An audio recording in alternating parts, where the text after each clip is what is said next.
Hello everyone, welcome back to another episode of Let's Play Pokemon White 2. I'm your host, the PokeGamer. In the last episode, we made our way to Virbank City, did a bit of sightseeing, and then we came out here to the Virbank Complex, where the guy over there next to that little tree was asking us to kind of energize his workers, I guess, you know, kind of give them that motivation to do more work. So we're kind of just here, not only getting in some extra additional, maybe unnecessary training, but I still kind of feel like it's necessary, because, you know, storyline and all that other happy good shit, I guess. So basically what we're going to be doing today is just finishing off the Virbank Complex. I keep thinking of the Flossy Ranch because Riolu's are on screen at the moment, but yeah, we're going to be finishing off the Virbank Complex today, as well as kind of getting started on the gym. We will not get to the gym later today, but it will be at the very beginning of the next episode, so at least that's something to look forward to. There's still 5 or 6 different trainers at the very least in this area that we can take care of. So I mean, those are all things, and we also have to backtrack a bit to get that one item that we missed just before Virbank City. So I mean, we still have a couple of things that we need to do, but nothing too major that we have to really, you know, worry too much about. But still worthwhile to go back and get stuff, because the item that we overlooked was an Antidote. So having the Antidote for the next gym is kind of ideal, just because, you know, having something that cures poison is always nice.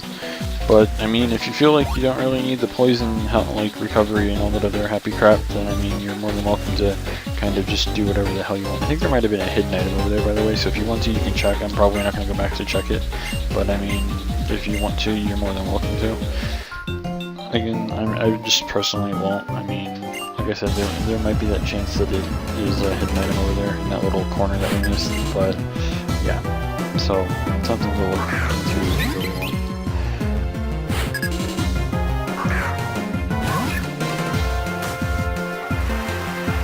So, also, I think that if I were to give Return a rough guess on its base power at the moment, it's somewhere around, I want to say 70. Base power for Return is whatever your current happiness is divided by 2.5. Usually after like a very minimal amount of time like this, you're somewhere in the hundreds. So assuming that I'm somewhere around, I don't know, 160 to 180, it's around 70 base power. Plus, if you add on the 20% increase from the Silk Scarf, it's around, I think, 85. I'm just giving rough, you know, estimates, of course. I'm sure I'm close. I'm not going to do the exact math here. I mean, that seems a bit unnecessary and uncalled for. But I mean, a lot of people seem to miss this whenever they play through this game for the very first time. TM46 Thief is all the way down there. It's not hard to miss because, as you can see, we're closer to that wall that he's up against, and if you just run down there, battle him, and then leave without going to the very bottom, you'll just kind of end up overlooking, you know, a good TM. And the reason why I say a good TM is because you can get some really interesting items off of Pokemon. An example, I think in Generation 5.1, aka Black and White, if you encountered Heatmore, you were capable of using Thief and stealing a Flame Orb from it.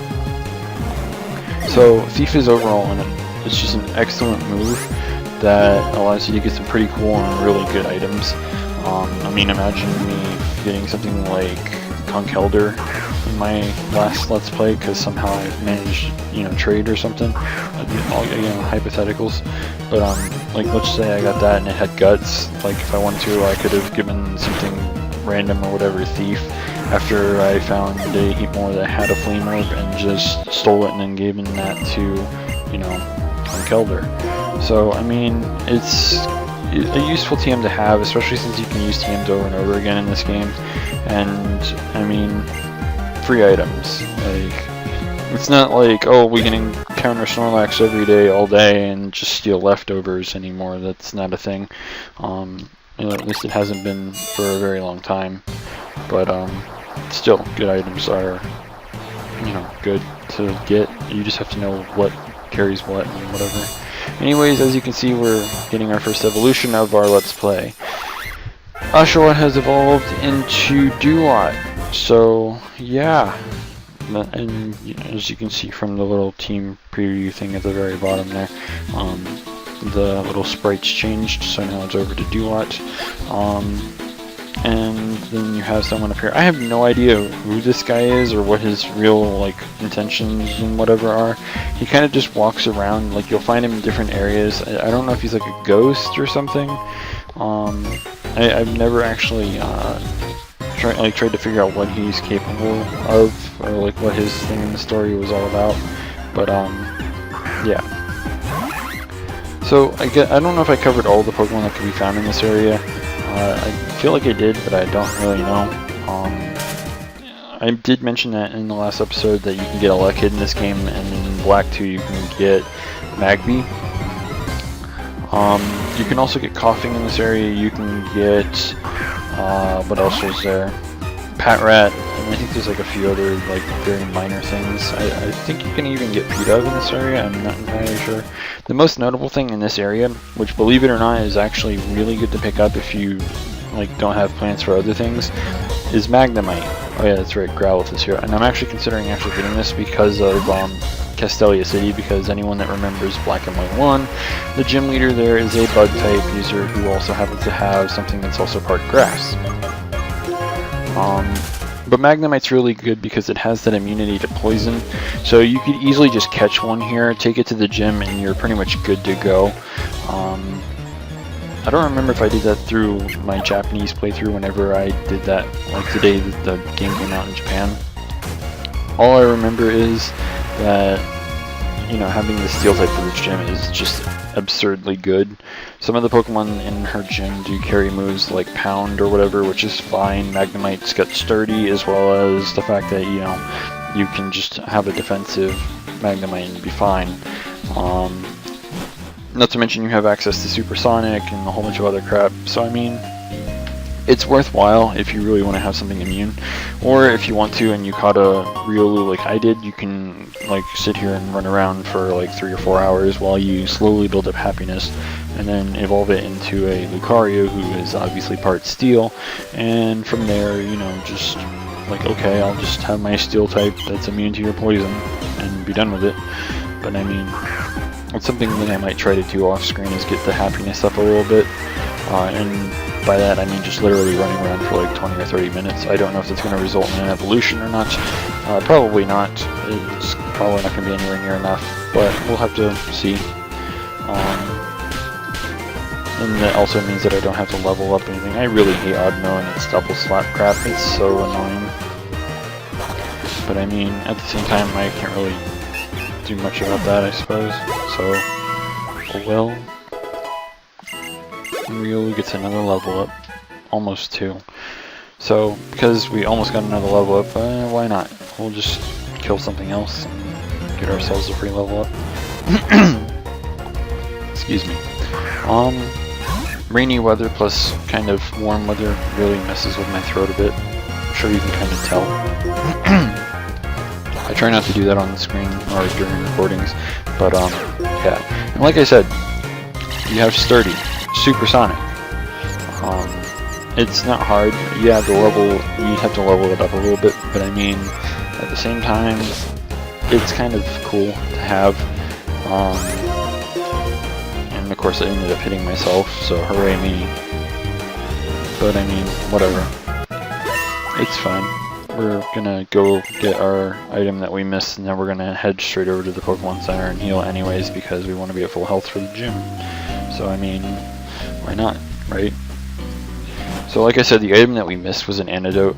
I do recommend that you pick it up, and as you saw in that little, you know, monitor in there, it is the 4th of July, so I guess I could say this for anyone who celebrates, you know, the whole American thing.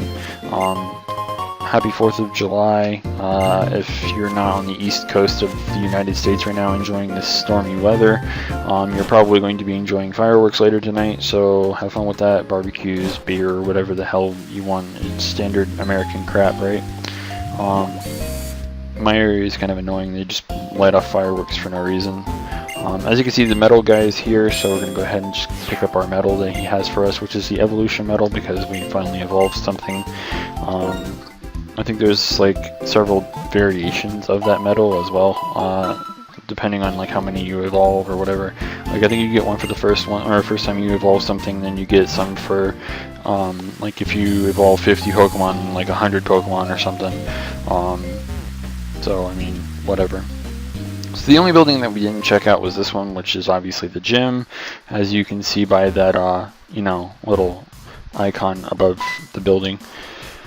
So obviously before we get in there, he's going to talk to us about the gym. Apparently it's also a rock club, and he's also going to give us a fresh water, which is basically a super potion for free.